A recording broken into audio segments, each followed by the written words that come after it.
Hello, I'm going to take you through some of the basics of setting up a drum kit, show you some of the things that I think are important. Right, let's get stuck in. So firstly, we will need a drum stool. You obviously want to get a stool that's comfortable, so you're going to be sat on it for a while.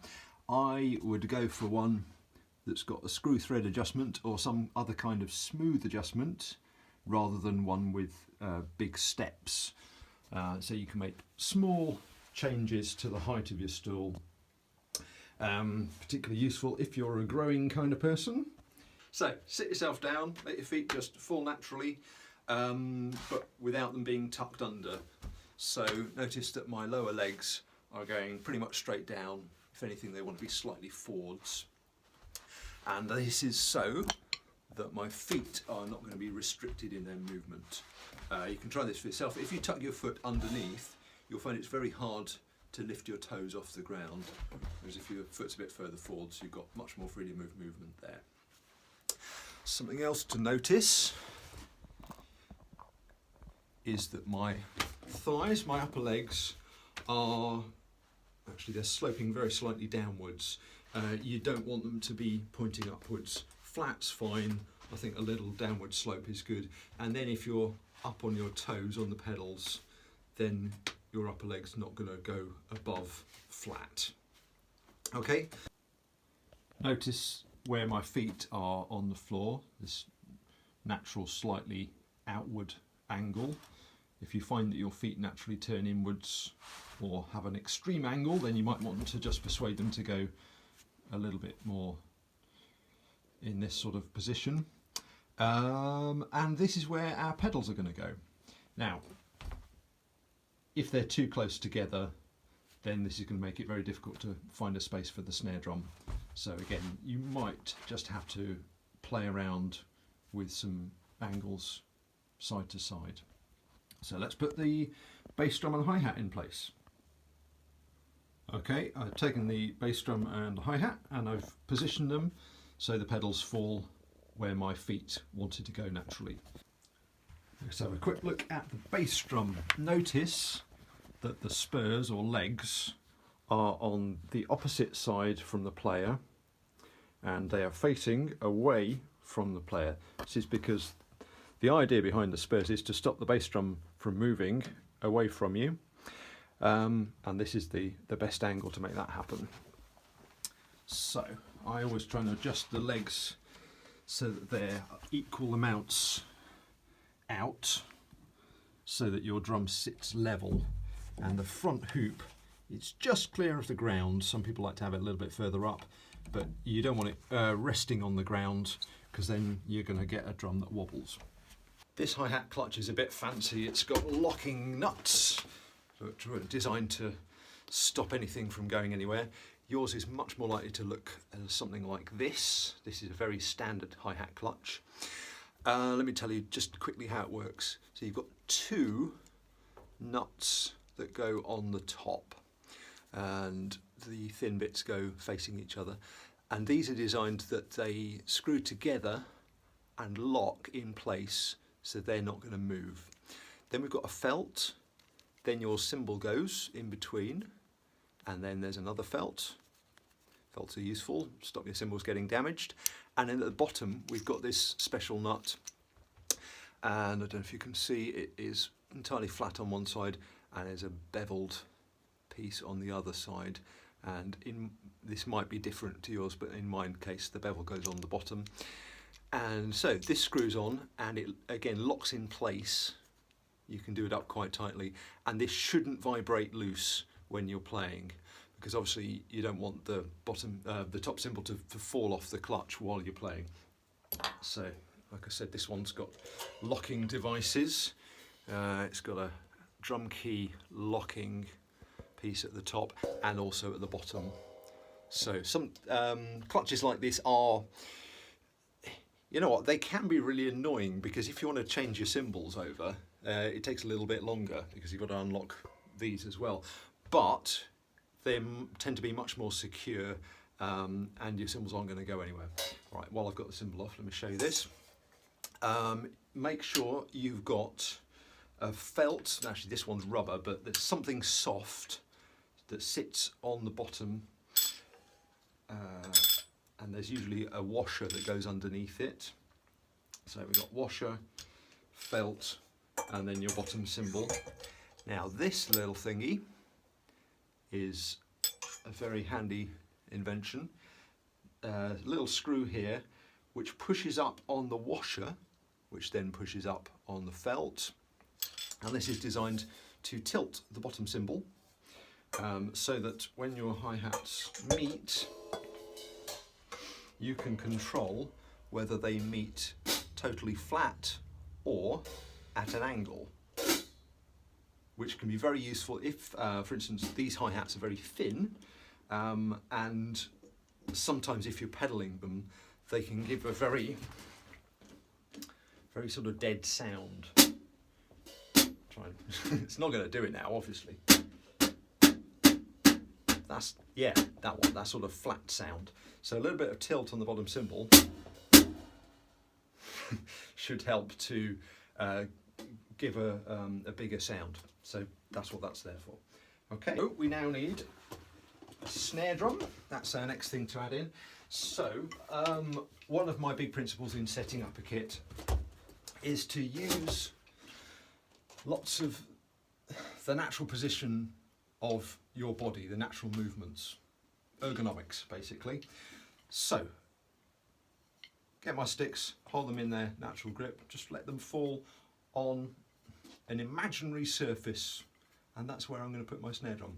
And in fact, where the tips of the sticks fall, that's going to be the middle of the snare drum, and that way that's always going to be the default position. Notice my arms are relaxed and hanging down. Don't want to be scrunched back or reaching out, just needs to be just there, for want of a better description. So I'm going to set up my snare drum so that my sticks will naturally find the centre for most purposes. Okay, now notice that the angle of my sticks is going to affect the angle that I want my snare drum at. Some people like to have their drum higher up, in which case there's going to be a bit of an upward angle. Some people like to have it quite low, in which case you can use a downward slope. I quite often play traditional grip, which looks like this, which has a sideways slope, so I will often set my snare drum slightly to the side. This is a tricky one because there's a compromise, and partly because I don't always play traditional, I also need to be able to have this angle, so I will put my snare somewhere between the two angles. While I'm thinking about compromises, the relative height of the snare drum and the height of the hi-hat is an important thing to play around with. You want to find a position between the two that works for you. If your hi-hat is too low relative to the snare and you play crossed over, then you're going to find your sticks get in the way of each other quite a lot. If it's too high up, then you're going to be reaching for it, and if you use your left hand on the hi-hat, you're going to find that your left arm gets tired because that's an awkward position. You want to be able to just swing over. Okay, let's add the snare drum. Snare drum's in place. Let's give you a little tour. So, notice that it's just forward of the bass drum hoop. For the sake of being nice to your drums, try to be careful about drums touching other drums. You can see my drums had previous careless owners. There's little dints on various places where drums knocked against each other. It's partly to make your drums last longer, but it's also because drums hitting into other drums is going to make noises that you don't necessarily want when you're playing. Okay, let's swing around here. So that's what it looks like from the side, and you can see the rough angle between my snare drum and my hi-hat.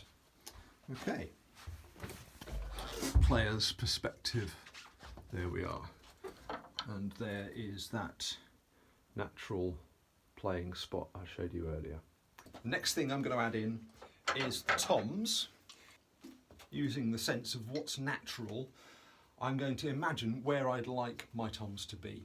So particularly the first tom, highest tom in front of the snare drum. I'm going to imagine what would be a comfortable position to play that drum.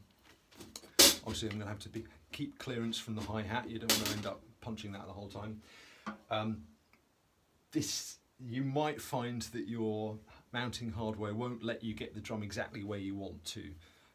Some players like to put this tom on a separate stand, so they have more options when it comes to setting it up.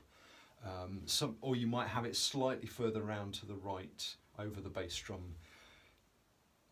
Again, it's a bit of a compromise. Traditionally, when drummers tended to use just one high tom and one floor tom, they liked this high tom directly in front of the snare drum.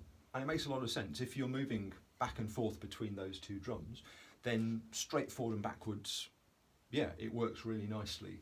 So if you can get it there and you like it there, then that's great. The trouble if you've got two toms up top, which you'll need if you're playing graded repertoire, is that then that will probably give you a big gap between your two high toms.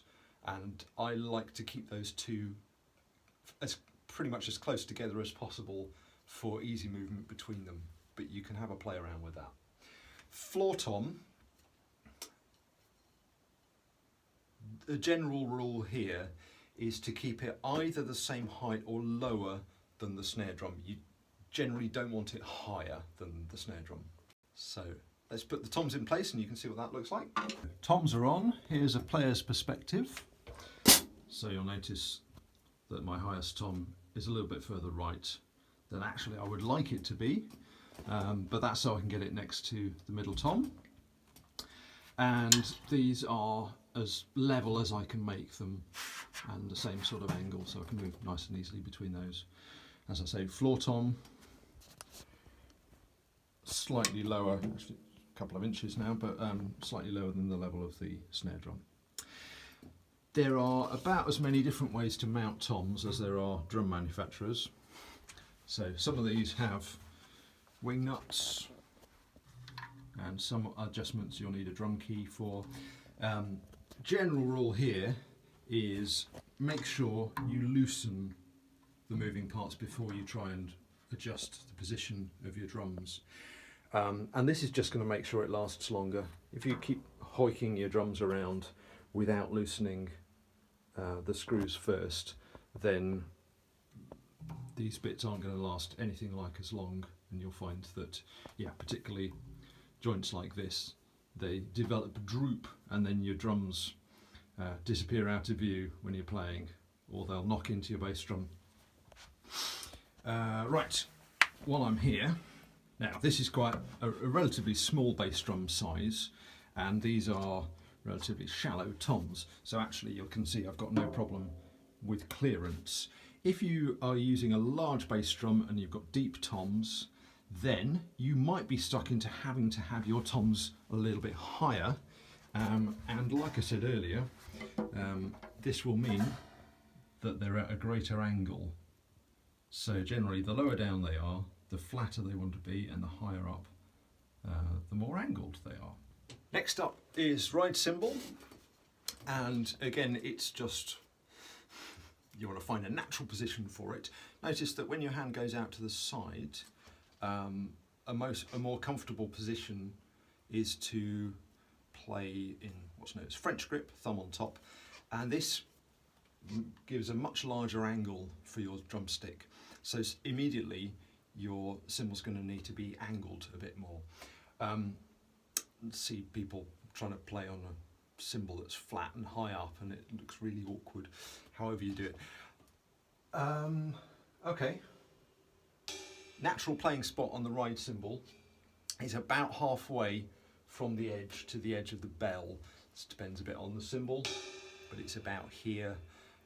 So again, I've placed the cymbal so that that playing spot is the one my stick finds when I just go for it. Now, contentious point.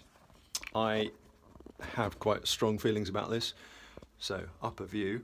Notice that the ride cymbal's actually overlapping the middle tom. I think this is the way to go. I see a lot of people who have their ride cymbal maybe here, so further out and flatter, sort of over the floor tom, which might seem to make sense because it leaves these two drums completely clear. However, I think it's really bad news for your arm to be further out, so you're over rotating your shoulder and also going downwards doesn't seem to make sense there. If anything, the further out you go, the higher you should go, because if you think about how your arm rotates, it's going up as it's going outwards. So, like I've said before, this is a compromise. There isn't enough space usually to fit all these things in where we would like them. So things like overlapping, sometimes a bit of a necessary evil. If you're playing a two-tom setup, just got one up and one down, so no middle tom, then of course you can get your cymbal a lot closer in. And so if I was playing without that middle drum, I would have at least a little bit of space to shift the cymbal further in. There are loads of solutions to this. There's some players who've chosen to actually put their ride cymbal right over the bass drum and play it sort of high up like that.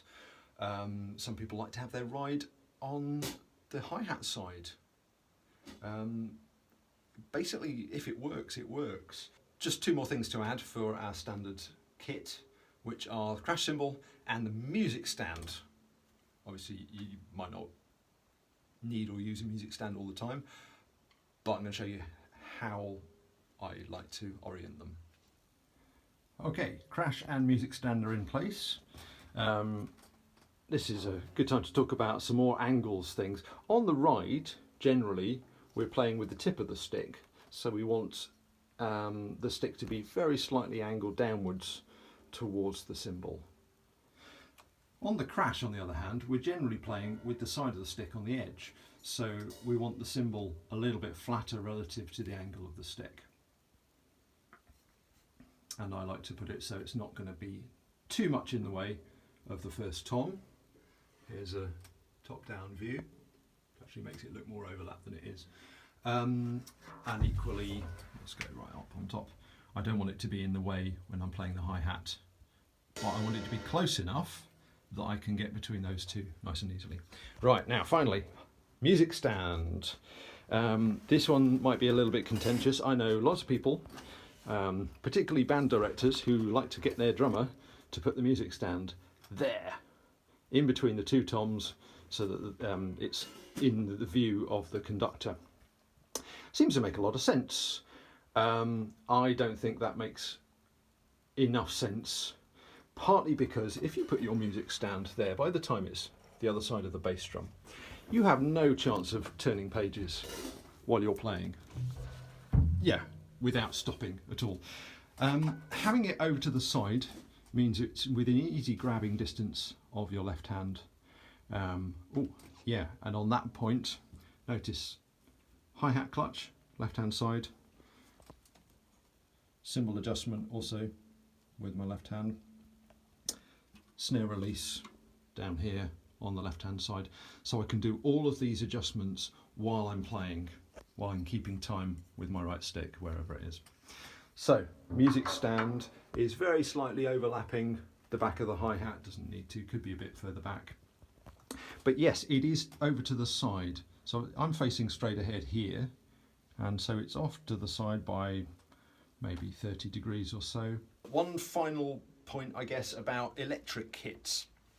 In general, electric drums are a lot smaller and much squatter, so your options for setting them up might be much easier to get them in a much smaller space, and you might find you can fly around the drums really, really easily, which is great, but then you'll come to play on an acoustic kit and suddenly you've got these what seem like enormous distances between everything.